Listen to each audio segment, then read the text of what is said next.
काँग्रेसचे नवनिर्वाचित खासदार बळवंतराव वानखेडे यांच्या अभिनंदनाचे राजकमल चौकात लावण्यात आलेले बॅनर काही समाजकंटकांकडून फाडण्यात आले। या घटनेचा निषेध व्यक्त करत शहर काँग्रेसची सिटी कोतवाली पोलीस ठाण्यात धडक दिली। त्यावेळी 24 तासाच्या आत दोषीवर कारवाई करावी, अन्यथा तीव्र आंदोलन करण्याचा इशारा काँग्रेस पक्षाने पोलीस निरीक्षकांना दिलेला आहे।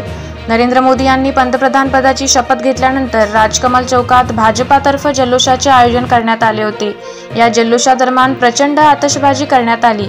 या चौकातील सीताराम बाबा मार्केटच्या भिंतीवर नवनिर्वाचित खासदार बळवंतराव वानखेडे यांच्या अभिनंदनाचे मोठे बॅनर 4 जून रोजी लावण्यात आले होते।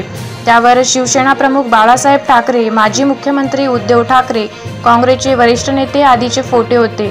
परंतु या दरम्यान काही फटाके मुद्दामून या फोटोच्या दिशेने उडवण्यात आल्याने पोस्टर विद्रूप झाले। त्यानंतर काही कार्यकर्त्यांनी वर जाऊन पूर्ण पोस्टर फाडले। ही घटना निंदनीय असून दोषीवर कठोर कारवाई करण्यात यावी, अन्यथा तीव्र आंदोलन करण्याचा इशारा यावेळी काँग्रेस पक्षाने निवेदनातून दिला आहे।